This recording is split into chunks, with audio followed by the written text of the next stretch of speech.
ATEEZ is an 8-member K-pop boy group that debuted under KQ Entertainment in 2018. They debuted with the album Treasure Episode 1 Alta Zero. This album would set the tone for the group's musical sound rooted in EDM and trap styles, as well as solidifying a visual concept for the group revolving around pirates. Hence the title of their album being Treasure, as well as their debut song being titled Pirate King. There's also usage of the word captain to refer to the leader of ATEEZ, Hongjoong. While concepts in K-pop are meant to change from comeback to comeback, ATEEZ would fully embrace this pirate concept. I argue that they used this concept as a setup for an underlying theme that they would carry throughout their entire discography. This theme being a resistance over a central authority, or theoretically known as anarchism. Treasure Episode 1 Alta Zero, in its concept, photos, and music videos, depict a group of pirates seeking freedom from the law as pirates do. The theme of anarchy continues in nuanced forms throughout their discography, for example with the Zero Fever series that depicts a group of rebellious schoolboys, and in the Golden Hour series, a group of mafia bosses. However, one series in particular stood out to me as taking this anarchy theme to a whole new level. In this video essay, I'm going to be focusing on the World series,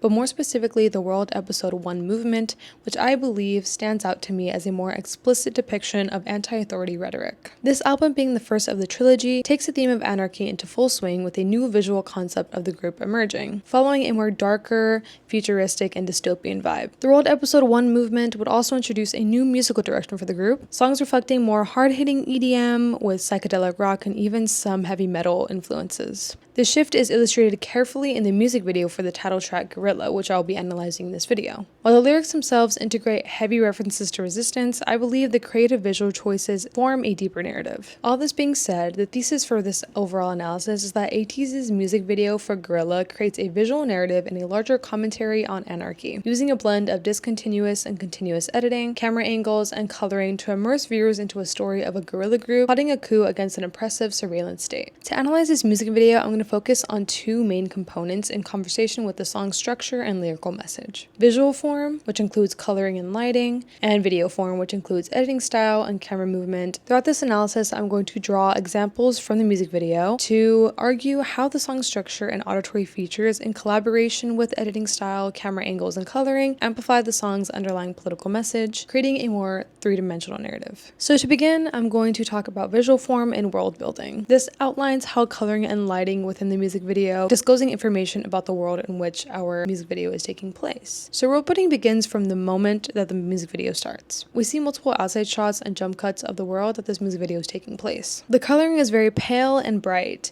placing the viewer in an unsettling, sterile, empty, and dystopian world. Jump cuts show us empty streets, the tops of skyscrapers, and mysterious speaker-like technology dispersed around the city. As we progress through the video, we see the coloring get a lot darker, as we're introduced to new locations that are dim, ambiguous, and more mysterious. For example, we see the members in multiple locations. We have Yuno in a dark phone booth, we have Yosung inside of a van, we have Songhwa in an elevator, as well as two very distinct rooms that look like a broadcasting room and an underground hideout, and this complete shift creates a sense of ambiguity. Locations being hard to make out within the larger world, some of the backgrounds being hard to see, and the members being dimly lit. I believe this choice of location creates a juxtaposition between the bright, sterile outside world compared to the dark underground spaces, and where the group is planning something outside of the public eye. Just between the dark and the light usually happen during the verses. The lyrics being sung include disappearing emotion, expression is losing the light, laughter is controlled, turn the board over this game, one chance right now at this time. The wording of one chance right now at this time creates the sense that there is some sort of planning going on, something to turn the board over. There is one coloring choice that I want to point out within the chorus, specifically the heavy presence of the color red. Red itself being a vivid color that not only represents the bold nature of the song, it also conveys these resistant undertones, allowing the viewer to associate the color with the anarchist group. Upon the first chorus, we see the group dancing along a fake city background with the word Guerrilla spelled at the top of a building in red letters. There are also multiple appearances of flags with an A symbol on them in black and red. The heavy presence of the color red within the chorus specifically, I believe, is linked to the lyrical message. The lyrics, dance, break that wall with our feel, this is how we shout loudly, keep it loud until everyone opens their eyes, wake up world. These lyrics emphasize collective resistance, asking the world to wake up and for people to open their eyes. This is especially apparent in a 2-second frame that I thought would be a crime if I did not bring up. It's around the 2-minute and 53-second mark. We see the members dressed in white, but they're holding these black and red flags with their symbol of anarchy. We also see these gray clouds of smoke bombs being thrown through the air, as well as propaganda posters that have the word Guerrilla written on them, as the visual actions of the members during the chorus break outside the hidden spaces that they were occupying, into the sterile world, now coloring it with a bright red vivid color of resistance. All of these examples show that simple coloring, lighting, and image framing choices go a long way for the world building within a 4-minute music video. Just through visual form alone, we see this theme of anarchy emerge through these juxtapositions of a sterile dystopia, underground spaces where political organizing is happening, and the bold red symbols of anarchy that emerge from these dark spaces. So now that we've dissected a bit of the visual form, I want to go into video form, which I argue does most of the heavy lifting in terms of narrative building. Upon the first watch, it's really hard to classify this music video and its editing as discontinuous or continuous, so I attribute it to being a perfect blend. But there are a few standout ones that I want to point out in terms of proving my thesis of specifically resistance against a surveillance state. These two jump cuts occur at the 17 and 24-second mark. We see the use of red glitch effects to emphasize these jump cuts, and I point these out specifically because they serve a deeper purpose within the narrative building. As we start with a wide shot of the top of a building where we see our characters adjusting the speaker-like technology that I mentioned earlier, but then there are two glitches that mimic a sort of corrupted or distorted surveillance camera. The glitches are a bit long and show split-second close-ups of these characters that are adjusting the speaker. But then it cuts to a close-up of one of the members, showing that he's actually in a realistic mask disguise. Then there's a second glitch that shows the members fleeing the scene. These two small editing choices do wonders for informing the viewer that there is a need for the members to disguise themselves, as well as calling it to question what exactly they were doing to the speaker-like technology. This sets up the narrative perfectly, showing us the beginning of this coup that the group is planning and their ways of hiding their identities through masks and distorting what could be assumed as a surveillance camera. Also, the fact that later on we see that the speaker-like technology was manipulated in order to blast their song throughout the entire city. But the glitches and surveillance-like editing continues throughout the entire video, which strengthens the point of it being specifically a surveillance state that this group is plotting against. There are more discontinuous editing choices that follow the same implication of surveillance. For example, during Hangjung's verse, we see him in a white room with multiple jump cuts as he sings his verse. There's a jump cut where we see a large room where there are multiple government workers watching him through a large screen. Later on in the video, we have multiple montages of the different actions that the members are doing, one of which being Woo-young, who turns a dial that alters the screen that Hangjung is being projected on, the screen now reading "Wake Up World." So through the use of montage and discontinuous jump cuts, we get to see the multiple points of views of the members in each of their roles within this coup. Hangjung being a sort of distractor for this group of government workers, and Woo-young's role being turning the dial to distort the screen and telling them to wake up and stop working for this oppressive system. Another example of these unique points of view includes a scene of Hangjung being filmed running, and the scene having a security footage look to it as well. But then there's a jump cut that shows this but through a TV screen. We see this larger room is a room with multiple TVs and an on-air sign in the corner. There are multiple ways that the viewer can interpret this,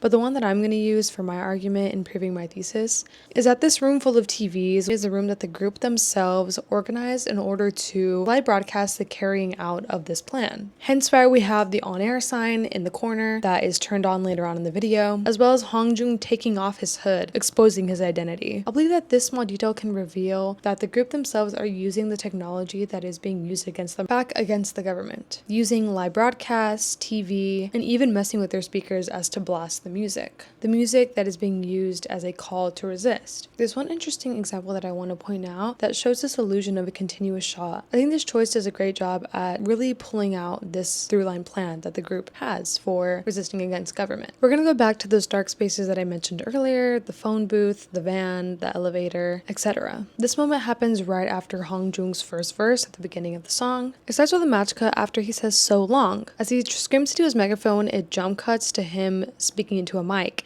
then cuts back to him speaking through a megaphone as he spins.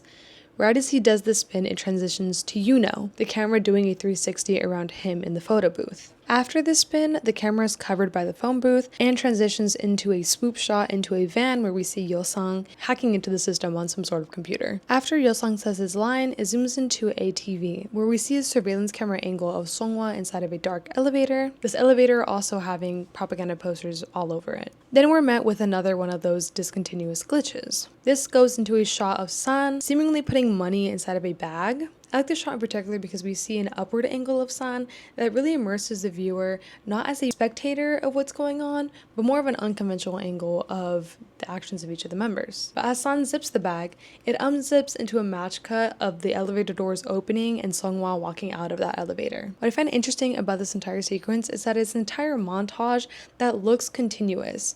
It follows us through the story of each of the roles of the member within this coup. It shows that Yuno is possibly talking to one of the members in the phone booth, that Yeosang is trying to hack into some sort of technology, that San is grabbing money from who knows where, and that Songhwa just looks cool in this elevator. What I find even more interesting is that this is all building up to the chorus, especially the pre-chorus that literally says, "Can't bear it, no more lies, it's the time, shoot the flashing light." And then in parentheses, make a move. This pre-chorus in collaboration with the entire sequence that we just witnessed is such a good build-up to that last line. Make a move. The group can't bear it anymore. It's time to shoot the flashing light. The surveillance camera with that red blinking light that is recording them, that is controlling their entire lives. Even in the second pre-chorus, we see, right as they say make a move, Wooyoung flips that switch, putting their music on the air. And that's when we get into the chorus. The chorus where they call on the world to wake up, where they say, let's dance together, this is how we fight. We're gonna break the wall. And there's a jump cut to them on top of this building with the speaker behind them, dancing in multiple settings, both underground and overground, because now they're finally resisting, as well as shots of them with their flags in open spaces. This leads me to the end of the video, which I believe epitomizes the entire theme of anarchy. The build-up to this outro is a bridge that says, with both ears covered and both eyes covered, like a duplicated doll can't live like that. Everyone raise your heads face to face, looking at the grayish world. This bridge builds up to what I would argue is essentially a political chant that is not only really important within the narrative, but expands outside into the actual crowds that we see at the concerts recreating this chant. We hear the Guerrillas and Break That Wall repeated 4 times before the chorus just gets repeated once again. It is this moment in the music video where we see the most jump cuts. We see the members dancing energetically to this Break the Wall repeated over and over.